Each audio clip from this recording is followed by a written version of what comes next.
ने गति एवं दूरी का मापन पढ़ा था, है ना। और उसको पढ़ने के बाद बहुत सारी चीजें हम लोगों को क्लियर हो गई। ठीक है, मापन क्या होता है, पहले कैसे मापते थे, अब वर्तमान में हम मापन की कौन सी इकाइयों का प्रयोग करते हैं, इस संबंध में आपको बताया था। तो अब हम लोग इसके बारे में कोई चर्चा करेंगे।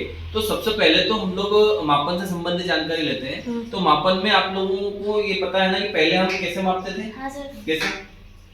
जैसे कि पहले के प्राचीन काल में ऐसा होता था कि हम किसी दुकान पे गए, रस्सी या नाड़े कुछ लेने गए, तो उसमें वो नाप के देते थे भित्ती से या अंगुलिया से।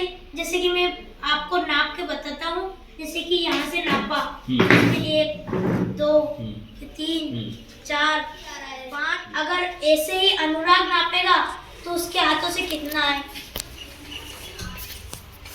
1 2 4 5।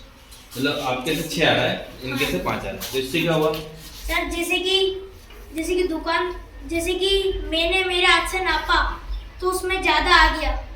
अगर अनुराग नापा तो उसमें छोटी कम आकृति होने लगी थी। देशों के वैज्ञानिकों ने एक जगह बैठकर उसके बारे में चर्चा की और राष्ट्रीय मात्राएं, जैसे कि अब हम बताएंगे आपको इस इंची टेप की मदद से। जैसे कि हम ये नाप रहे हैं, 3 आ रहा है।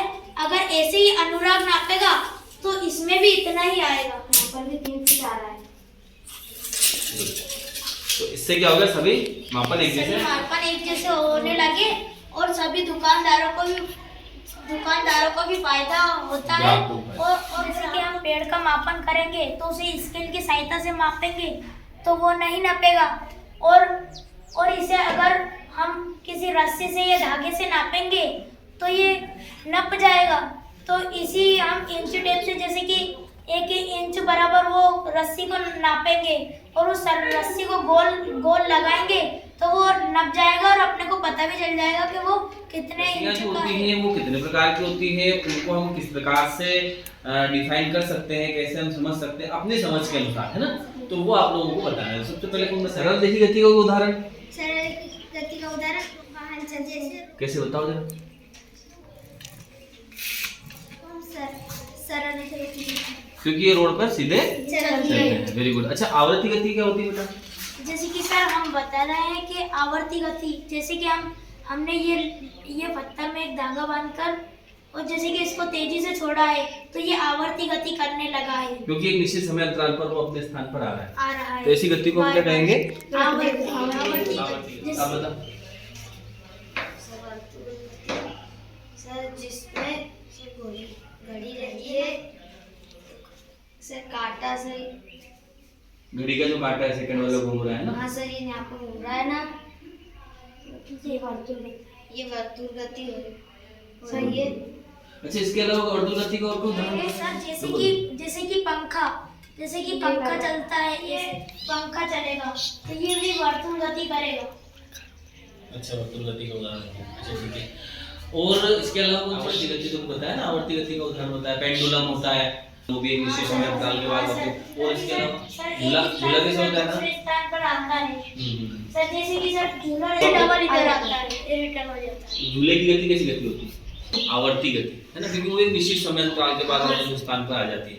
अच्छा, इसके अलावा और सर घूर्णन गति, वो कैसे होती है? सर ऐसे लुढ़काएंगे तो सर वो भी घूर्णन गति करेगा। और घूर्णन गति के साथ आता होगा ना बेटा। जैसे कि हम ये कार लेकर आए हैं, जैसे कि ये कार चलेगी तो ये भी सरल गति करेगी। और ये इसको अपन लुढ़का रहे हैं यहाँ पर लुढ़का, ये भी सरल रहेगी गति, और वो अपने स्थान में घूम रही है। वो घूर्णन गति और वृत्ति गति का और कोई उदाहरण भी है क्या अपने? हाँ सर, जैसे कि पृथ्वी का, जैसे पृथ्वी चारों ओर वृत्ताकार मार्ग में और अपने स्थान पर घूमने लगती है। आवर्ती गति है। और इसके अलावा उनके पढ़ा था मैंने, रेखा को इससे नहीं नाप सकते, इसलिए हम धागा का उपयोग करेंगे। इसमें हम ऐसे नापेंगे, इससे इसको हमने ऐसे नाप लिया है और इसको ऐसे करके इसमें नाप लेंगे। स्केल की सहायता से नाप सकते हैं ना, इसको नाप सकते हैं। और ये करते समय कुछ बातों का ध्यान रखना रखना चाहिए। और हम स्केल को इस तरह से रखेंगे और ध्यानपूर्वक देखेंगे और इसकी लंबाई हम नाप सकते हैं और इसकी लंबाई 26 है। यहाँ पर ये पेड़ है, जब वायु हवा चलेगी तो ये पेड़ झूलेगा।